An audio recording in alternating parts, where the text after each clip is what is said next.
Assalamu alaikum students. Welcome in the class of Physical Chemistry 2. We are studying calculation or derivation of molecular velocities from Maxwell's distribution law, and now we are going to discuss the average velocity. That is, we will study the derivation of average velocity from Maxwell's distribution law of molecular velocities. So let's begin.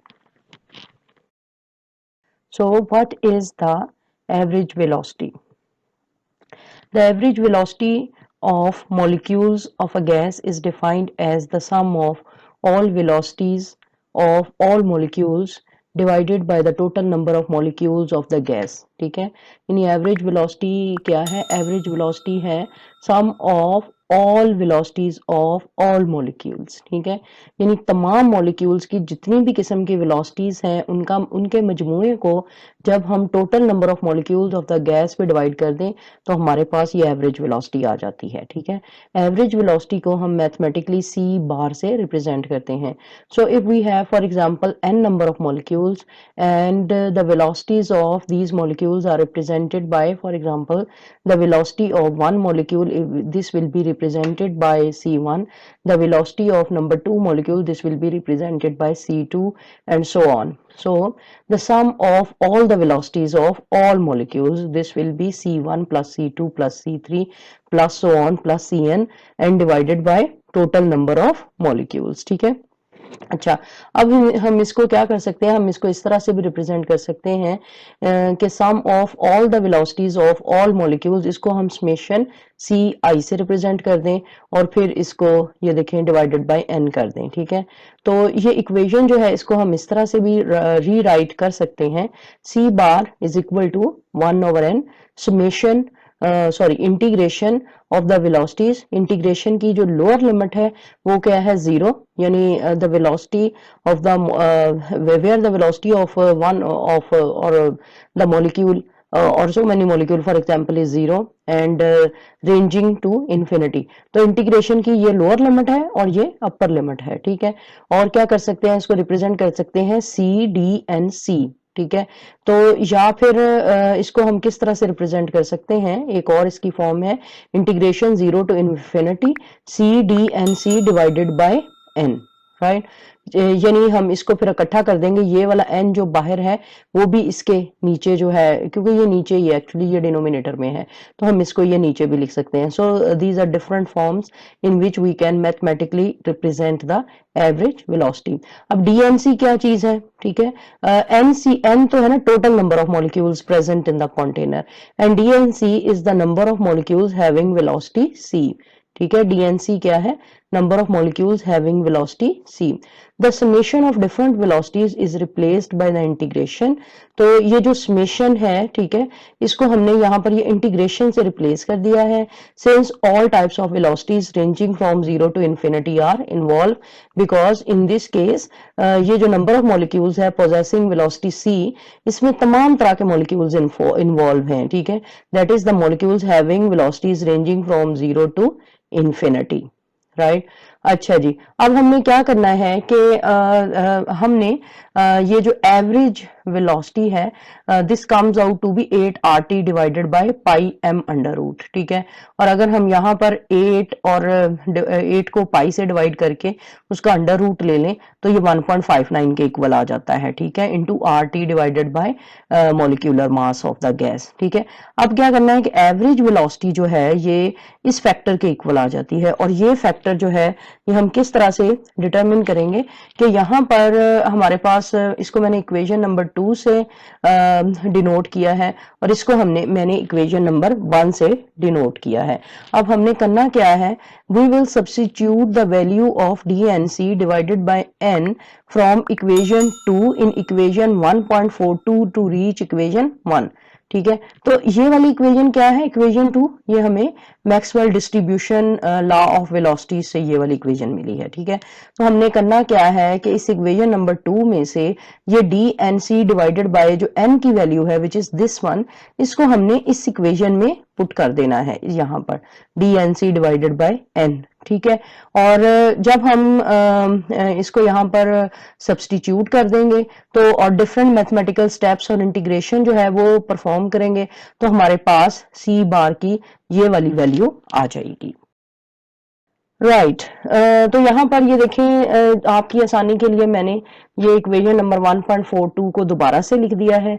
इस equation number 1.42 में हमने D N C divided by N की जो value है, यानी ये वाली value equation number 2 में से ये वाली वैल्यू हमने यहाँ पर सब्सटीट्यूट करनी है। ठीक है, तो जब हम ये वैल्यू सब्सटीट्यूट करेंगे तो ये वाला सी बार, राइट, अब हमने क्या करना है कि इस इक्वेशन में से ये वाली जो वैल्यू है D N C divided by N, ठीक है, इस इक्वेशन में से हमने इस इक्वेशन में यहां से इसकी वैल्यू लगा लेनी है। तो वो फिर क्या बन जाएगा ये देखें, यानी अब ये वाला एक्चुअली ये कांस्टेंट है। ठीक है, 4 pi M divided by 2 pi kt3/2, so this will be taken outside the sign of integration। ठीक है, फिर हम ये इंटीग्रेशन का यहाँ पर साइन आ जाएगा 0 to infinity, और फिर ये हम सारी की सारी वैल्यू इसके आगे एज सच लगा देंगे। ठीक है, अच्छा जी, अब इसमें एक बात समझने वाली है कि यहाँ पर D N C divided by N में हमारे पास ये है सी स्क्वायर। ठीक है, और यहाँ पर जब हम इसकी वैल्यू लगाएंगे e minus M C square divided by 2 kt C cube D C, तो ये सी स्क्र से सी क्यूब कैसे हुआ, क्योंकि यहाँ पर ऑलरेडी इस इक्वेशन में हमारे पास सी वन जो है वो प्रेजेंट है, तो 2 + 1 ये सी क्यूब हो जाएगा डी सी। ठीक है, अच्छा जी, अब हमने क्या करना है कि हमने ये वाला फैक्टर तो सारा कांस्टेंट है। ठीक है, तो हमने 0 से इन्फिनिटी की रेंज में इस फैक्टर का इंटीग्रेशन करना है। ठीक है, अच्छा, अब इंटीग्रेशन करने से पहले हम क्या करते हैं कि इस फैक्टर को थोड़ा सा सिंप्लीफाई करते हैं। सिंप्लीफाई हम किस तरह से करेंगे कि हम ये अज्यूम कर लेते हैं कि ये वाला factor 2kt divided by m this is equal to alpha square.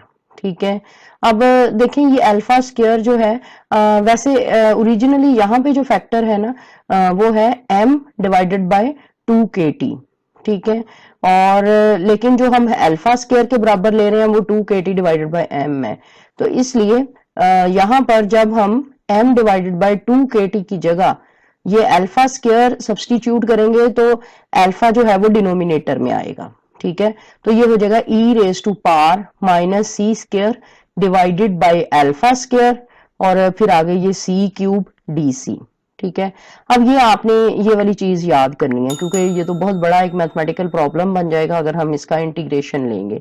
तो आप लोगों ने जस्ट सिंपली ये याद रखना है कि अगर हमारे पास हमने इस तरह के किसी फैक्टर को इंटीग्रेट करना है which is equal to this one, right, e raise to power minus C square divided by alpha square C cube into D C, this will comes out to be alpha का quadrate, इसकी power आ जाएगी quadratic power divided by 2।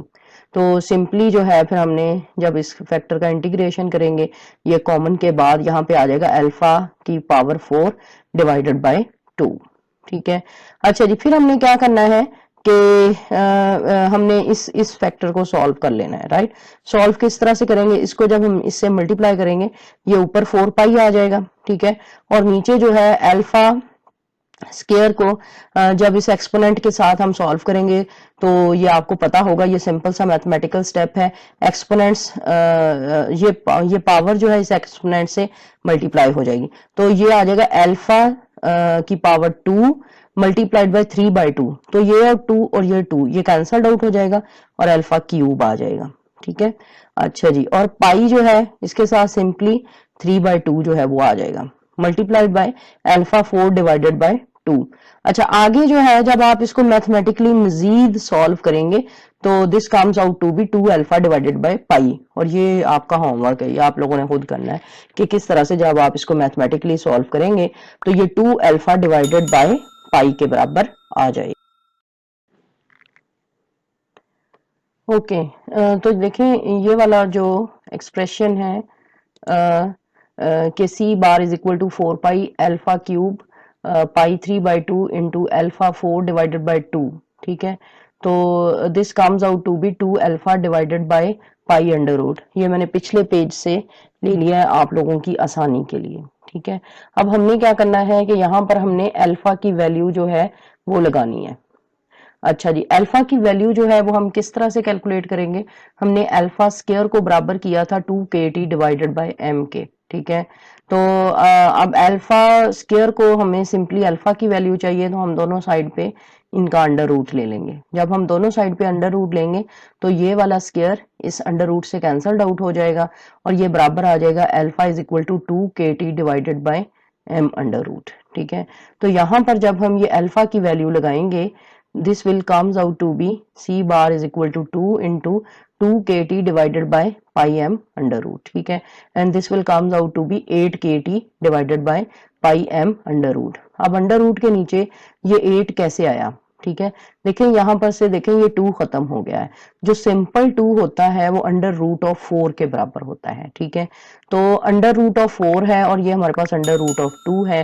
तो under root के नीचे ये जो 4 into 2 है ये this will be equal to 8, right. और ये के जो है ये मैं बहुत दफा बता चुकी हूँ। This is the Boltzmann constant for one molecule, ठीक है, ऑफ गैस। और अगर हम इस वन मॉलिक्यूल की जगह हम 1 मोल ऑफ गैस लें जिसके अंदर 6.02 इंटू 10⁻23 मॉलिक्यूल्स होते हैं, तो ये 1 मॉलिक्यूल के लिए जो कांस्टेंट है this will be converted into ideal gas constant R, ठीक है। तो आखिर पे इस वजह से ये C बार जो है, अब यहाँ पे हमने 1 मोल ऑफ गैस ले लिया है 1 मॉलिक्यूल की बजाय, तो ये आ जाएगा 8RT divided by pi m under root. तो जब आप 8 को पाई से डिवाइड करें, ठीक है, और उसका अंडर रूट लें, ठीक, तो ये वैल्यू आपके पास 1.59 के बराबर आ जाएगी।